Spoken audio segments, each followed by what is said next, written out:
ஏன்னா எங்ககிட்ட 100 பேர் திருவண்ணாமலையில ஒரு நபர் ஒரு பள்ளி. தமிழ்நாட்டிலேயே முதலாக அம்மா ஒரே வார்த்தை தான் சொன்னாங்க, விஷாலி நீ எவ்வளோ ஆரம்பிப்ப அப்படின்னாங்க. திடீர்னு ஒரு நாள் என்னம்மான்னு, ஒரு நபர் பள்ளி அப்படின்னு, ஏமா ஒரு 100 ஆரம்பிக்கலாம் அப்படின்னு சொல்லிட்டேனே தவிர எனக்கு 100 கூட ஆரம்பிக்க முடியுமான்னு நினைச்சேன். ஆனால் ஒரே வாரத்தில் உங்களுக்கு தெரியும் அந்த குழு ஆரம்பிச்சிட்டோம். 100 பேர் இருக்கிற ஒரு நபர் பள்ளி குழு எதுனா எங்களுடைய திருவண்ணாமலை குழு தான். ஸோ அவங்கள வச்சுக்கிட்டே இப்போ நாங்கள் என்ன பண்ண போகிறோம், பாலர் சபை. ஸோ இது அடுத்த கட்டமாக ஒரு 10 இடங்களில் இந்த 2 மாதத்துக்குள்ளே தொடங்கணும்.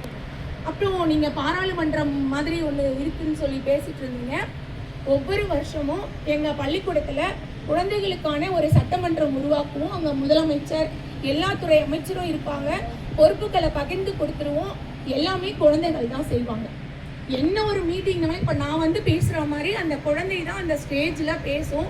அதை பார்த்துட்டு ரொம்ப வியப்பாக சொன்னார் பிஓ சார், ரொம்ப நல்லா தொகுத்து வழங்குறாங்க அப்படின்னு. ஏன்னா குழந்தைகளுக்கான அந்த தலைமை பண்பை வளர்க்கணும் அப்படிங்கிறது தான்.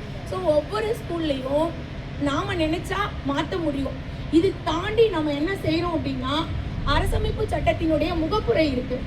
அந்த புத்தகத்தை கலந்து உரையாடினோம், வாசிப்பும் நடத்திட்டோம்.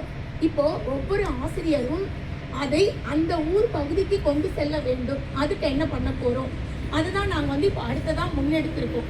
ஏன்னா ஆசிரியர்கள் மனசு வச்சா மட்டும்தான் அந்த கிராமத்தில் எல்லாருக்கும் அந்த உரிமைகளை பெற்றுத்தர முடியும். இப்போ எல்லாருமே பயனாளிகள் சமூகமாக தான் இருக்காங்க அறியாமையில். அப்போ படித்த அறிவார்ந்த நாம தான் குடிமை சமூகமாக மாற்ற வேண்டும்.